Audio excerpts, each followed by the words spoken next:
अस्सलाम वालेकुम। Class 10 biology, इसका चैप्टर नंबर हम 7 का आज नेक्स्ट टॉपिक पढ़ेंगे, ecosystem balance and human impact. Chapter number 7 man and his environment है, उसका next topic ecosystem balance and human impact पढ़ना है आज हमने। जो ये रिलेशनशिप है ऑर्गेनिजम्स का आपस में, अमंग ऑर्गेनिजम्स के दरमियान में जो इंटरेक्शन है, इसके साथ साथ जो ऑर्गेनिज़म का अपनी एबायोटिक कंपोनेंट्स के साथ एबायोटिक कंपोनेंट्स कौन से हैं? वो कंपोनेंट्स जो नॉन लिविंग हैं लेकिन लिविंग ऑर्गेनिजम्स उसके ऊपर डिपेंड करते हैं, उसके बगैर सर्वाइव नहीं कर सकते। इनका जो आपस में इंटरेक्शन है, इसकी वजह से जो है वो इन्वायरमेंट अभी तक बैलेंस है। और इसके अलावा जो थर्ड है that is the biogeochemical cycles, जिनके बारे में हम पढ़ चुके हैं। 2 साइकिल्स हमने पढ़े, carbon cycle and nitrogen cycle. तो ये जो चीज़ें हैं, बायोजियोकेमिकल साइकिल भी जो है वो न्यूट्रिएंट्स को डिप्लीट नहीं होने देती, इसको living organism to back to environment जो है वो ये भेज देती है। तो इसकी वजह से जो है वो एनवायरनमेंट में अभी तक बैलेंस है। लेकिन अभी ह्यूमंस की वजह से, ह्यूमंस ने जब से मॉडिफाई करना शुरू किया एनवायरनमेंट को,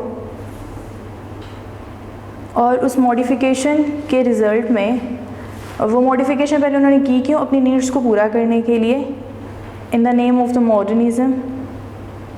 अपनी नीड्स को पूरा करने के लिए उन्होंने एनवायरनमेंट को जो मॉडिफाई करना शुरू किया, यानी कि ट्रीज़ को कट करना और इस तरह के अदर चेंजिंग इंडस्ट्रीज़ को डेवलप करवाना। तो इसकी वजह से इकोसिस्टम के अंदर अब बैलेंस नहीं रहा, काफ़ी हद तक डिस्टर्ब हो चुका है, जिसके कुछ हम इम्पैक्ट्स जो ह्यूमन ने एनवायरनमेंट के ऊपर डाले हैं उसको हम इस लेक्चर में डिस्कस करेंगे। सबसे पहला है ग्लोबल वार्मिंग।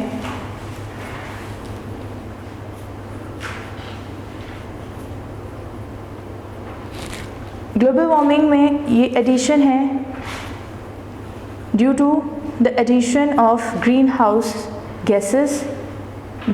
गैसेस की एनवायरनमेंट में ज़्यादा होने की वजह से, जैसे कि कार्बन डाइऑक्साइड है, मीथेन है, और इसकी वजह से एटमॉस्फेयर का जो टेम्परेचर है अर्थ का वो बढ़ता जा रहा है। और ये गैसेस जो हैं ये अर्थ की लोएस्ट लेयर के अंदर जो है ये वहाँ पे इकट्ठी हो जाती हैं और सोलर रेडिएशंस को ये अंदर तो आने देती हैं लेकिन फिर उसको बाहर एस्केप आउट नहीं होने देती, जिसकी वजह से अर्थ का जो एनवायरनमेंट है वो टेम्परेचर उसका जो है वो इंक्रीज़ होता जा रहा है। तो अब इसका हमें नुकसान क्या हो रहा है? इसका नुकसान ये हो रहा है कि टेम्परेचर जो है वो हर साल हमारा पिछले साल की निस्बत इंक्रीज़ हो रहा है, टेम्परेचर इंक्रीज़ हो रहा है, जिसको हम ग्लोबल वार्मिंग का जो है वो नाम देते हैं। ग्लोबल वार्मिंग की वजह से जो पहाड़ हैं बर्फ़ के, पोलर आइस कैप्स हैं, इसके साथ ग्लेशियर्स हैं, ये मेल्ट कर रहे हैं बट बिफोर टाइम, यानी इससे पहले कि इनकी नई तह बनती है उससे ज़्यादा जल्दी जो है ये मेल्ट हो रहे हैं। और उसकी वजह से, इनके मेल्ट होने की वजह से जो सी लेवल है वो राइज़ करता जा रहा है नॉर्मल से, इनकी वजह से। और रिवर्स भी जो है वो ओवरफ्लो हो रहे हैं, जिसकी वजह से अब सैलाब आने का भी हमें बहुत ज़्यादा ख़तरा लगा रहता है। इसका एक इन्होंने आपके सिलेबस के अंदर डिस्कस किया हुआ है मालदीव सर्वाइवल के बारे में। ये एक आइलैंड है,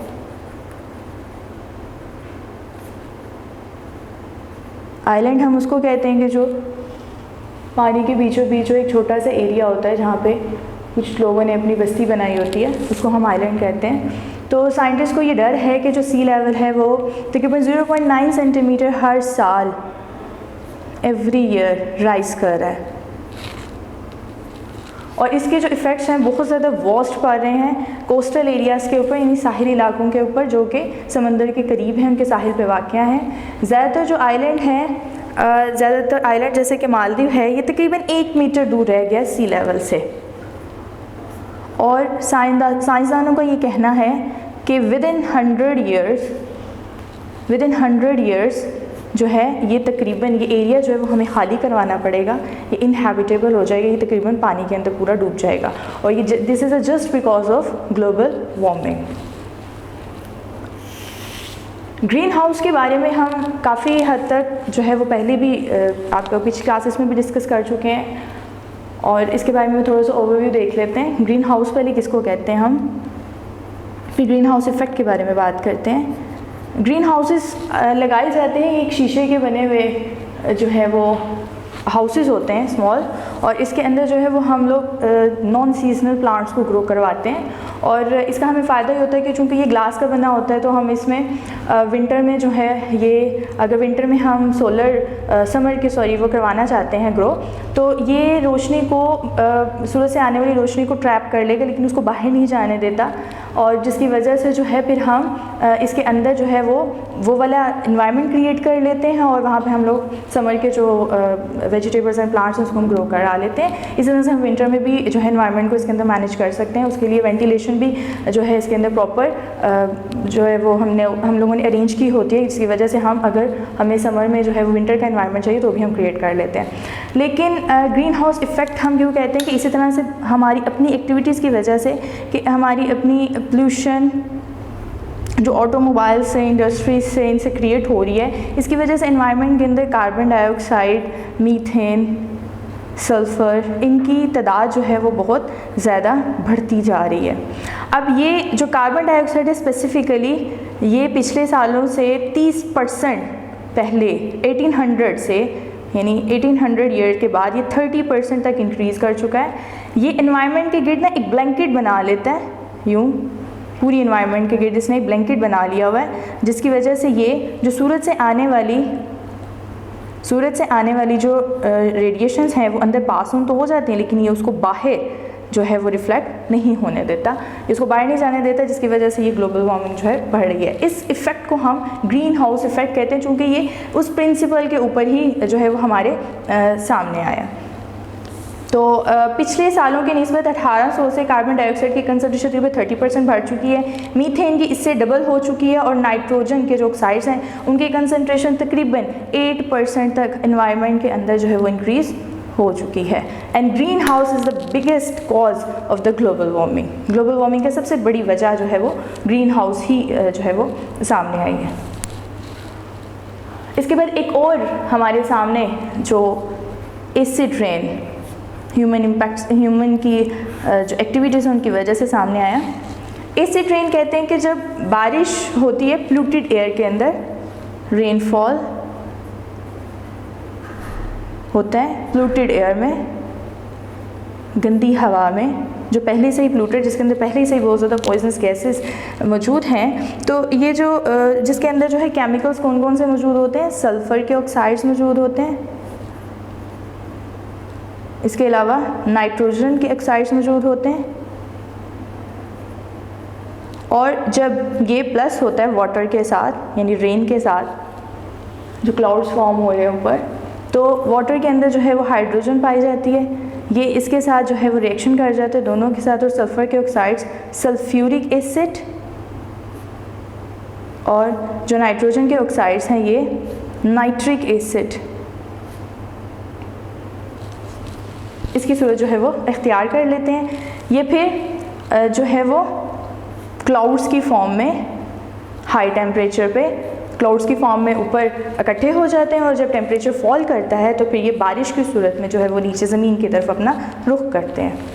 अब इसके इफ़ेक्ट्स जो हैं, अब इसकी वजह से वाटर की जो pH है वो लो हो जाती है। वाटर की नॉर्मल pH जो रेन की है दैट इज़ समथिंग 7.4, और अब जो है इसकी pH जो है वो बहुत ज़्यादा डाउन कर जाती है, जो 3 से 6 के बीच में आ जाती है, that is too much acidic.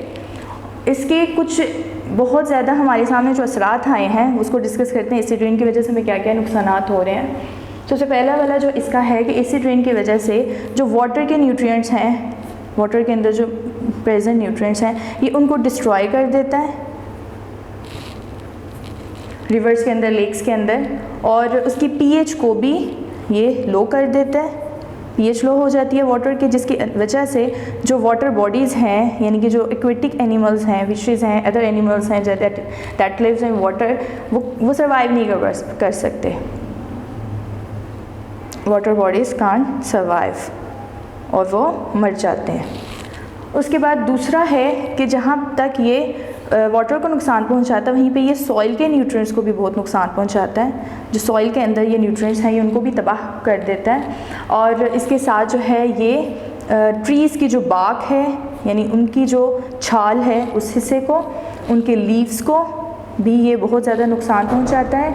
उनके रूट्स को स्पेसिफ़िकली नुकसान पहुंचाता है। और फिर मोस्ट इम्पॉर्टेंट जो सबसे अहम ये नुकसान उनको पहुंचाता है वो क्या है कि उनके अंदर से जो पिगमेंट है, leaf pigment, that is the chlorophyll, ये उसको ही डिस्ट्रॉय कर देता है और जिसकी वजह से वो फोटोसिंथेसिस नहीं कर पाते, और जब फोटोसिंथेसिस नहीं कर पाते तो दैट इज़ वो सर्वाइव ही नहीं कर पाते, ख़त्म हो जाते हैं। इसके बाद इसका थर्ड एक और हमारे पास इसका नुकसान है कि ये मेटेलिक सरफेसेस को भी बहुत नुकसान पहुंचाता है।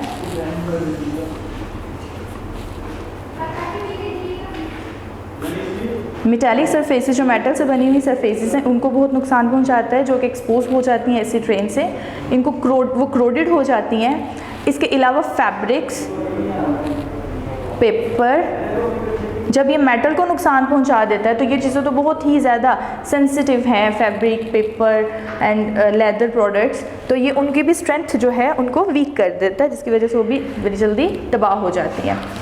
फिर जो बिल्डिंग मटीरियल्स हैं, बिल्डिंग मटेरियल्स जैसे limestone, marble, dolomite, mortar and slate, ये उनको भी एसिड रेन जो है वो वीक कर देता है। और वो वीक करके क्या होता है कि वो इसके अंदर हल हो जाती है, हल होके वो सरफेस से उतरना शुरू हो जाती है। तो इसका मतलब ये हुआ कि ये हमारी जो हिस्टोरिकल मोनूमेंट्स हैं, हिस्टोरिकल बिल्डिंग्स हैं हमारी, ये उनके लिए भी बहुत ज़्यादा डेंजरस है। और एक बिल्डिंग है बहुत फेमस, ताजमहल, जो कि बहुत जगहों से जो है वो क्रोड हो गई है just because of the acid rain. ये था एसिड रेन के बारे में। उसके बाद हमारा नेक्स्ट टॉपिक है deforestation.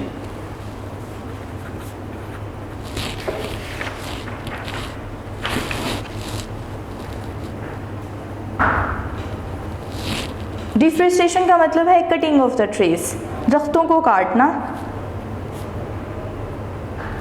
Because of human activities, human की एक्टिविटीज़ की वजह से भी, या फिर किसी और नेचुरल या कैटास्ट्रोफिक ऐसी वजह बन सकती है इसकी। लेकिन अभी तक हमारे सामने जो मेजर कॉज आया है इसका डिफॉरेस्टेशन का वो ह्यूमंस ही हैं कि वो एग्रीकल्चर एरियाज़ को कट कर देते हैं for the development of the factories, roads, railway tracks and minings, ये चीज़ें बनाने के लिए। ह्यूमंस जो हैं वो अब क्यों कट कर रहे हैं इसको, एक तो हम वहाँ से जो है वो टिम्बर हासिल करते हैं, लकड़ी, वुड की ये फॉर्म है जिसे हम जो है वो फिर मुख्तलिफ़ किस्म की चीज़ें बनवाते हैं। फिर इसके अलावा हीट प्रोडक्शन के लिए हम लकड़ी हासिल करते हैं जलाने के लिए भी। अब हम उसके अलावा जो है एक बहुत ज़्यादा और अहम है कि हम शिकार करते हैं, हंटर्स, हम जो है वो एनिमल्स का शिकार कर लेते हैं, तो जिसकी वजह से क्या होता है कि फूड चेन डिस्टर्ब हो जाती है। जितने पेस्ट इंसेक्ट्स हैं बहुत ज़्यादा जो कि प्लांट्स को नुकसान पहुंचाते थे, वो जिन जानवरों को हम शिकार कर लेते हैं वो उनको खाते थे, वो उनकी फूड थी। तो अब जब हमने उन जानवरों को शिकार कर लेते हैं तो जिसकी वजह से वो जो पेस्ट हैं, वो इंसेक्ट हैं, उनकी तादाद बढ़ जाती है और वो उन दरख्तों को जो है वो फिर उनकी शूट से अपना खाना लेना शुरू हो जाते हैं, जिसकी वजह से उसको डिस्ट्रॉय कर देते थे। तो वो भी एक वजह बनती थी कि वहाँ पर दरख्त के दरख्त यानी कि जंगल के जंगल जो है वो तबाह होने लग गए थे, यानी बीमारी फैल गई पूरे के पूरे जंगल में। अब डिफॉरेस्टेशन की वजह से बहुत ज़्यादा हमें प्रॉब्लम्स का सामना करना पड़ रहा है। फ्लड्स, इफ़ेक्ट्स इसके क्या क्या हैं, तो इसके इफ़ेक्ट्स हैं, पहला फ्लड, सैलाब आ रहे हैं जस्ट बिकॉज ऑफ दिस, ठीक है। उसके बाद जो है ड्रॉट, पानी की कमी यानी ज़मीन जो है वो खुश्क हो रही है, कहर पड़ रहे हैं, लैंडस्लाइडिंग, सॉइल इरोजन, और मोस्ट इम्पॉर्टेंट जो हम पहले डिस्कस कर चुके हैं that is the global warming, क्योंकि ये जो ग्रीन हाउस गैसेस हैं ये प्लांट्स के लिए जो है वो मौजू होती हैं, ये उनको इस्तेमाल कर लेते हैं अपनी इनऑर्गेनिक चीज़ों को अपने फोटोसिंथेसिस के प्रोसेस के अंदर। तो अगर हम लोग दरख्त जो है वो कम हो जाएंगे तो ये गैसेस जो है वो इंक्रीज़ कर जाते हैं, जिसकी वजह से भी ग्लोबल वार्मिंग भी जो है वो हमारे सामने आती है। इसके अलावा जो है वो बहुत ज़्यादा जानवर ऐसे हैं जो एक्सटिंक्ट होते जा रहे हैं, इंडेंजर्ड हो रहे हैं, just because of their loss of habitat. उनका हैबिटेट जो स्पीसीज़ का जो है वो लॉस होता जा रहा है। उसके बाद एक और ह्यूमन इम्पैक्ट है ओवर पॉपुलेशन, यानी आबादी का ज़्यादा हो जाना।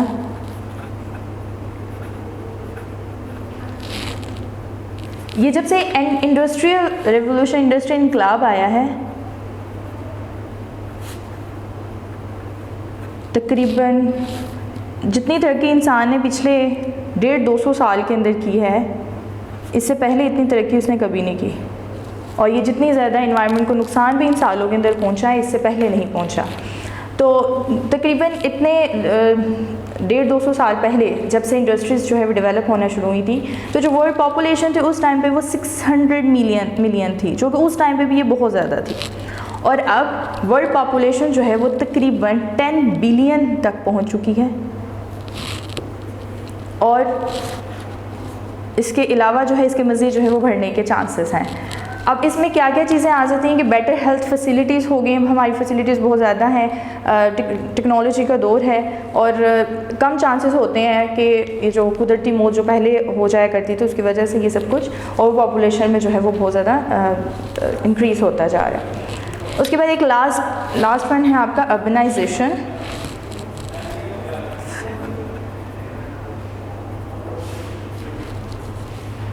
अर्बनाइजेशन का मतलब है सिटीज़ के अंदर तादाद का इजाफा हो जाना, means growing of cities. Cities के अंदर पॉपुलेशन का इंक्रीज़ कर जाना, उसको यानी कि लोगों का रूरल एरिया से माइग्रेट करके सिटीज़ में आना शुरू हो जाना, इसको बोलते हैं अर्बनाइजेशन। अब ऐसा क्यों होने लग गया? Because of the better job. लोग अच्छी नौकरियां चाहते हैं और ये उनको जो है वो विलेज एरियाज़ में प्रोवाइड नहीं होती। एजुकेशन, इतने अच्छे इदारे जो हैं वो वहाँ पे नहीं हैं। उसके अलावा ज़्यादा मौक़े चाहते हैं लोग, अपॉर्चुनिटीज़ के लिए आते हैं, अपनी लिविंग स्टैंडर्ड बढ़ाने के लिए आते हैं। तो इसकी वजह से जो है वो बढ़ती जा रही है। अगर इसी तरह से रैपिड अर्बन ग्रोथ होती रही जैसे कि हो रही है, तो गवर्नमेंट के लिए ये बहुत ज़्यादा मुश्किल हो जाएगा कि वो जो है बेसिक फैसिलिटीज़ भी प्रोवाइड कर सके, जैसे health, education, shelter, water, electricity, जो अभी भी हमें प्रॉब्लम्स फेस करनी पड़ती हैं, तो ये मज़ीद स्वेयर हो सकती हैं। ज़्यादातर जो माइग्रेंट्स आते हैं रूरल एरिया से अर्बन एरिया में, उनको उनकी मर्ज़ी की ये चीज़ें नहीं मिल पाती, और जिसकी वजह से क्या होता है कि शहर की गुर्बत में इजाफा हो रहा है, उसकी पुअर एरिया में जो है वो हो रहा है। ओवर क्राउडिंग हो रही है स्कूल्स के अंदर, हॉस्पिटल्स के अंदर, और फिर जो गंदे इलाके हैं, स्लम्स एरियाज़ हैं, वो उनमें बहुत ज़्यादा तादाद में जो है वो इजाफा हो रहा है, और उसकी वजह से वहाँ पे बीमारियाँ जो है वो बहुत ज़्यादा जन्म ले रही हैं। अर्बनाइजेशन जो है कि ग्लोबल प्रॉब्लम है, इसको आप रोक नहीं सकते, क्योंकि ये सारी चीज़ें वो हैं जो बेसिक नीड्स हैं जो हर इंसान चाहता है अपने लिए, लेकिन हाँ, इसको ऑर्गेनाइज करके इसको मैनेज ज़रूर किया जा सकता है। अब वो ये गवर्नमेंट की पॉलिसीज़ हैं कि वो इसको कैसे बनाती है और उसको कैसे जो है वो मैनेज कर सकती है। अगर एक प्लान और अर्बनाइजेशन बनाया जाए, एक प्लान अर्बनाइजेशन क्रिएट की जाए और उसके लिए मनसूबाबंदी की जाए, तो ये सारे मसले जो वो हल हो सकते हैं। उनमें कुछ आपके सिलेबस में उन्होंने डिस्कस किए हैं, जैसे कि ग्रीनरी में इंक्रीज़ किया जाए, एक thick green belt around the city, इसको अगर इस तरह की कोई मनसूबाबंदी की जाए कि वहाँ पे जो है वो सिटी के बाहर यानी कि ओपन एरिया के अंदर जो है वो बहुत ज़्यादा प्लांट्स को लगाए जाएँ ताकि पोल्यूशन को कंट्रोल किया जा सके। और इसके अलावा ज़्यादातर इस मकसद के लिए जो है वो पार्क्स वगैरह को इस्तेमाल किया जा सकता है। उसके अलावा इसके फैलाव को कंट्रोल किया जाए शहर के, इसकी एक हदबंदी की जाए, और इसके अलावा जो है वो पब्लिक ट्रांसपोर्ट को यूज़ करवाया जाए, इसके ऊपर ज़्यादा फोकस किया जाए बजाय इसके कि इंडिविजुअल ट्रांसपोर्ट के। तो ये भी बहुत इफ़ेक्टिव जो है वो साबित हो सकता है। तो ये थे वो इफ़ेक्ट्स, वो इम्पैक्ट्स जो कि ह्यूमन की वजह से इकोसिस्टम के अंदर जो है वो क्रिएट हुए थे। वीडियो पसंद आई तो लाइक करें, अपनी राय कमेंट करें। ऐसे ही मजीद वीडियोस के लिए हमारा चैनल सब्सक्राइब करें और बेल का आइकन दबाएं ताकि आपको हर वीडियो का नोटिफिकेशन मिलता रहे।